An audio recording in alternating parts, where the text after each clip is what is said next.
Bom dia, tudo bem? A mensagem que Deus colocou para mim hoje, ela diz assim: todos os dias devemos pedir perdão a Deus, pois o resto Ele nos capacita a conseguir. Senhor, tende misericórdia de nós. Perdoa, Pai, todos os nossos pecados. Livra-nos de todo mal. Nos afasta de tudo aquilo que não vem de Ti. Nós agradecemos, Senhor, por mais esse dia, pelo alimento, pela presença, pelo banho. Aceita, Senhor, essa nossa oração, esse nosso louvor, pois nós Te amamos, bendizemos, adoramos.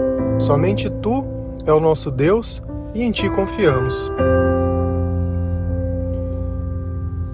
Eu acredito que não tem sensação melhor do que quando você comete algum erro e do fundo do seu coração você entende que aquilo que você fez não foi certo. E você chega numa pessoa e fala: olha, você me desculpa? E a pessoa desculpa de coração, sem nunca mais tocar no assunto e sem mudar a relação de vocês. O perdão que Deus nos dá é justamente esse. Nós pedimos perdão por tudo aquilo que nós fazemos sabendo que é errado. Nós sabemos sim o que é o certo. Porém, sem Deus, nós não conseguimos realizá-lo. O pecado, ele domina os nossos pensamentos.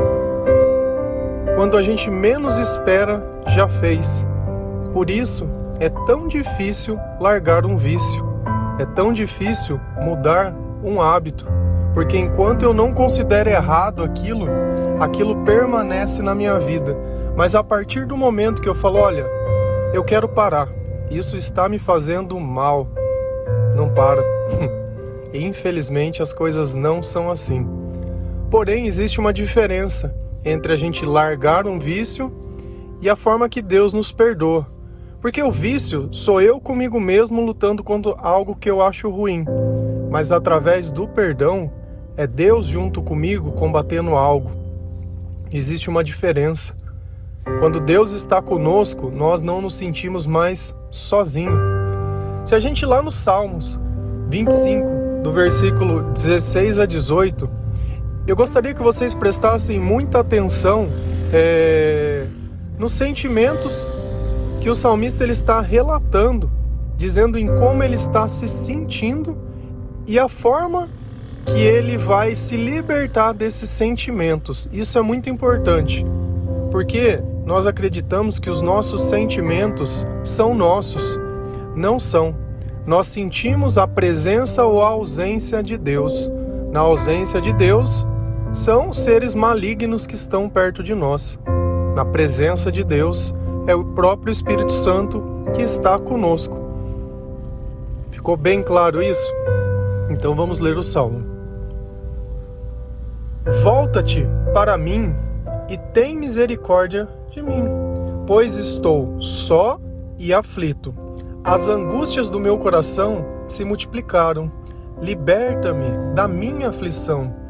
Olha para a minha tribulação e o meu sofrimento e perdoa todos os meus pecados. Olha a quantidade de vezes que o salmista ele usa a palavra meu, mim. Por quê? Porque esses sentimentos, eles não vêm de Deus, eles não são produzidos pelo Espírito Santo. Ele entende sim que ele precisa da misericórdia de Deus, porque se não fosse isso, baseado em tudo que nós fizemos, nós não merecemos essa graça, nós não mereceríamos esse perdão. Da forma que nós julgamos as coisas, que é por mérito e merecimento, dificilmente nós iríamos perdoar qualquer pessoa, a não ser que nós tivéssemos algum tipo de interesse ou dependência. Sem isso, seria impossível. Olha o sentimento de quando Deus está longe.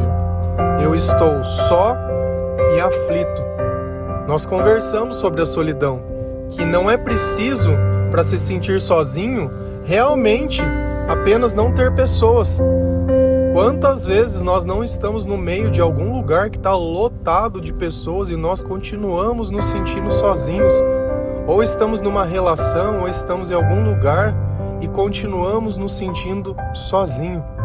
Nós passamos a existir a partir do momento que a nossa voz ela tem importância. Porque se você estiver em algum lugar onde ninguém escuta o que você fala, você continua sozinho. Se você não pode participar, você continua sozinho. As angústias do meu coração se multiplicam.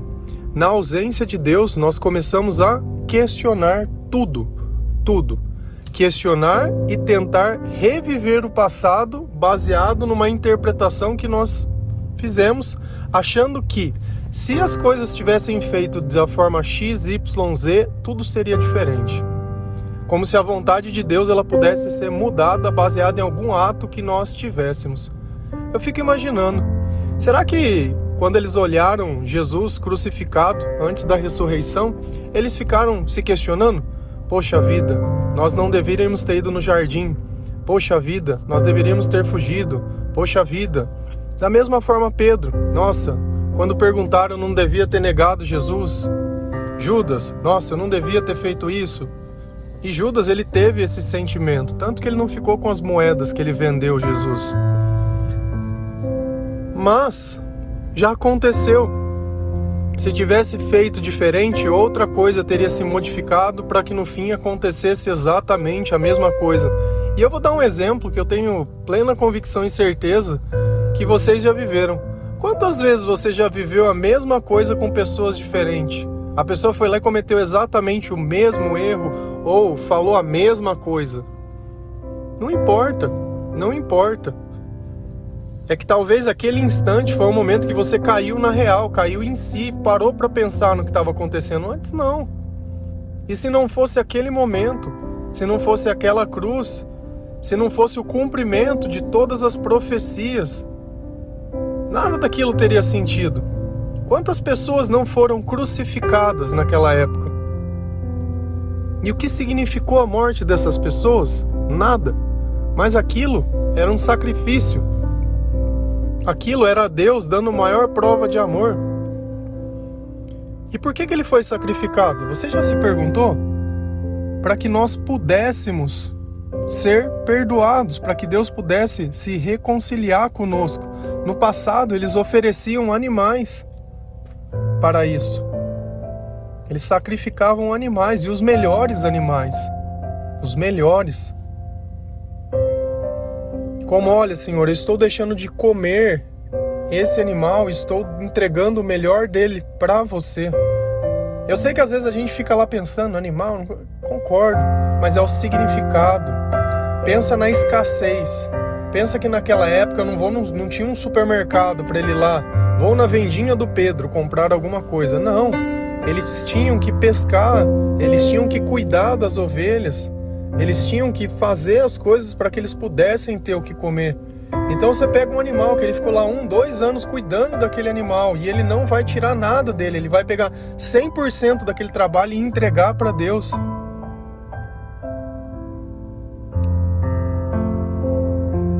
Quando a gente olha o sacrifício de Caim e Abel, um foi lá, catou os cereais que estava lá, o outro foi e pegou um animal.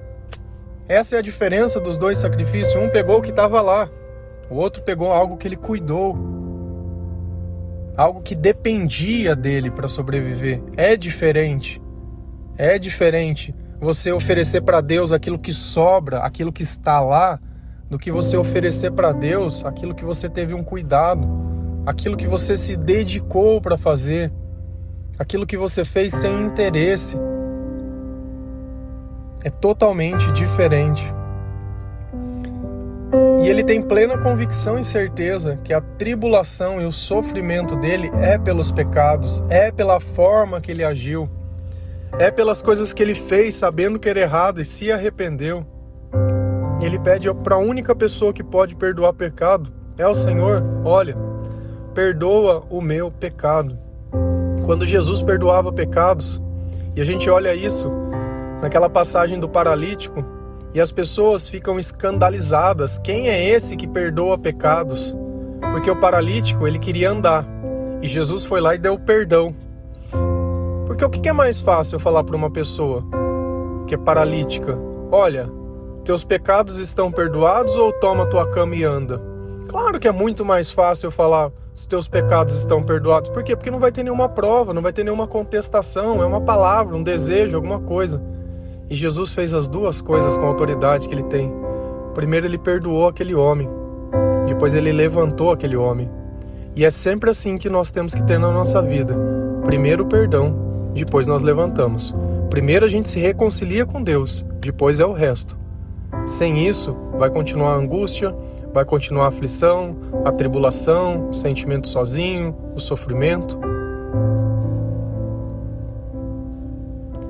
E se a gente continuar entendendo um pouco mais disso, sobre como Deus ele nos capacita, nós temos que olhar para a nossa vida e reconhecer que tudo que nós temos e tudo que nós somos depende de Deus, essa capacidade. E aí você pode me falar assim, mas meu amigo é ateu e ele tem as coisas, ou essa pessoa ela não acredita em Deus e tá lá.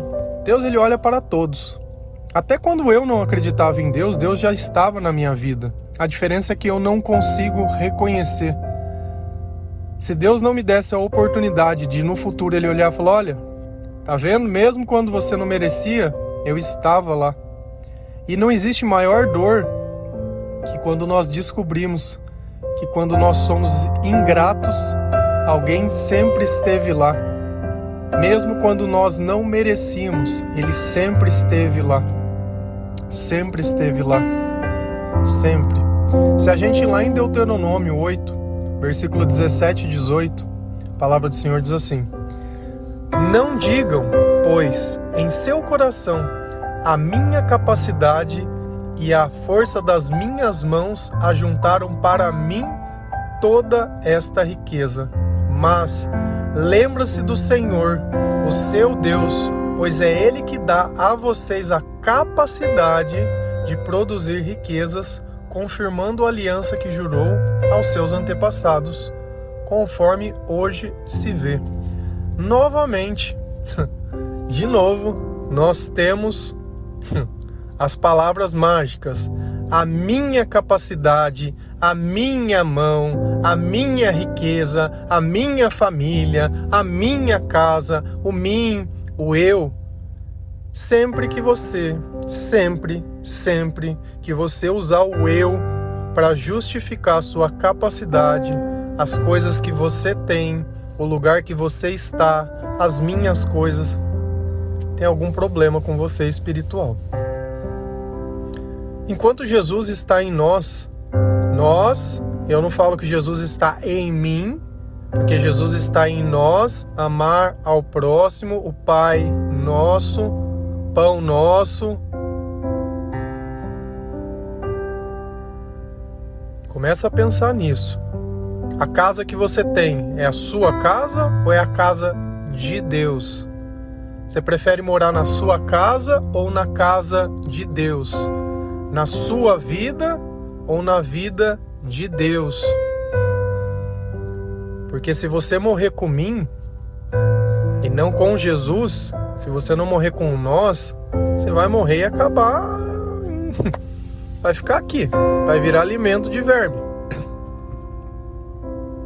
E essa vida que é sua, você fez sozinho? Você se mantém vivo porque é seu, né? Você é especial. Deus ele rege todas as coisas menos a sua vida. Então, fica muito bem claro que nós devemos entender que tudo que nós conquistamos, ainda que seja com o trabalho, Deus ele participa, inspirando. Vou dar um exemplo para vocês. Quantas pessoas vocês conhecem que têm depressão que não conseguem nem sair da cama? E aí, essa pessoa de repente tem capacidade, mas o que adianta um corpo sadio com uma mente doente?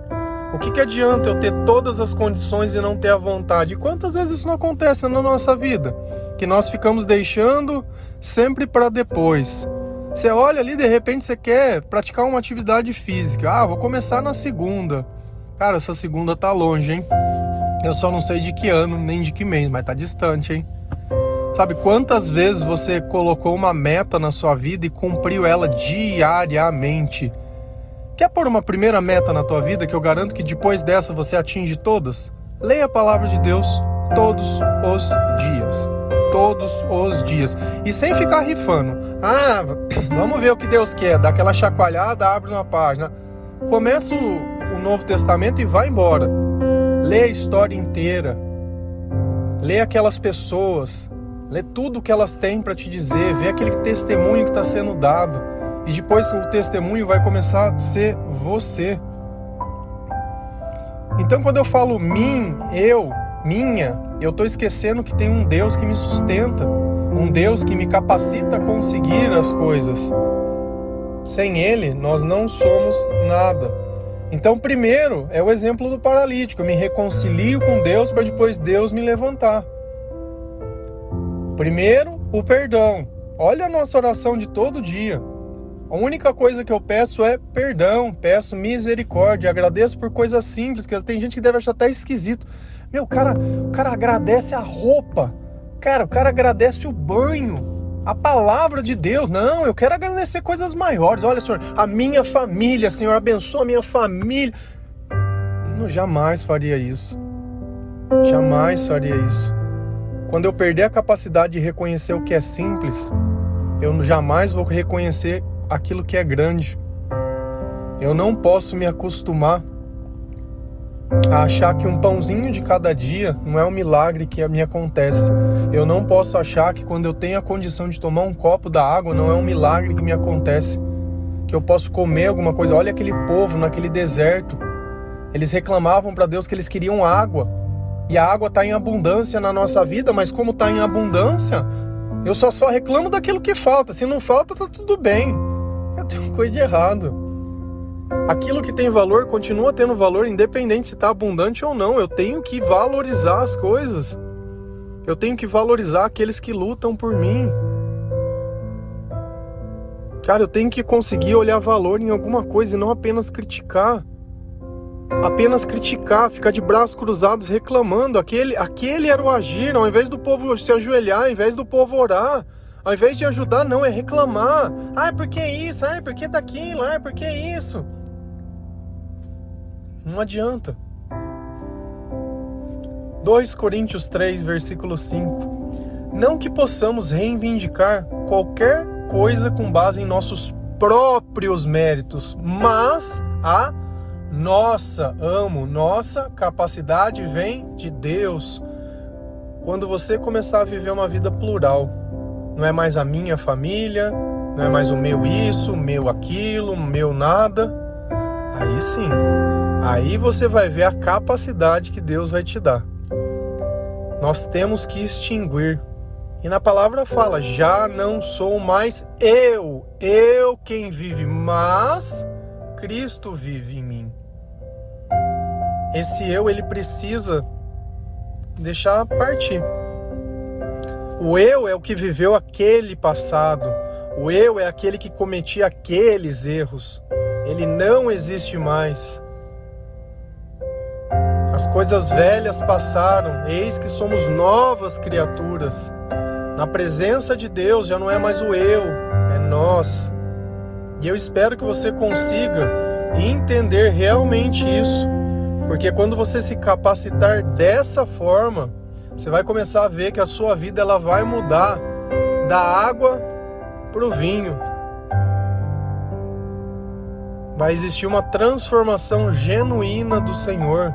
Todos aqueles sofrimentos ruins, angústia, aflição, solidão, ansiedade, tristeza, vai sumir. Aquela mania de ficar procurando pessoas para falar de pessoas. Se eu preciso diminuir pessoas, tem algum problema comigo, eu prefiro falar do reino, eu prefiro falar da eternidade, eu prefiro falar de Jesus que ficar falando de pessoas. Ai, você viu o que a fulana fez? Ai, você viu? Viu? É? Só isso que você fala? Você assiste as pessoas vivendo e a sua vida é essa, é assistir e julgar. Ai, não concordo com aquilo lá. Alguém pediu a tua opinião? Jesus pediu a tua opinião? Não pediu. Então guarda pra você. Modifica os teus pensamentos, cuida mais da tua vida, a tua vida, né? A minha vida, né? Cuida da minha vida, né? Porque você está cuidando da vida dos outros, né? Cuida da sua relação com Deus. Essa deveria ser a sua maior preocupação. O resto é consequência da presença de Deus na nossa vida, porque sem Ele nós não vamos fazer nada. É por Ele que nós levantamos, é por Ele que nós vivemos e é por Ele que somos perdoados. Amém? Que Deus abençoe cada um de vocês, que hoje seja a morte do seu eu, do seu meu e da minha, e que as coisas que são suas se tornem consagradas ao Senhor, porque somente desse jeito você vai encontrar a paz, a alegria e o amor que tanto sonha e tanto procura. Tudo o que você precisa já está dentro de você, simplesmente esperando para ser descoberto. Amém? Deus abençoe cada um de vocês. Feliz a nação cujo Deus é o Senhor. Um bom dia.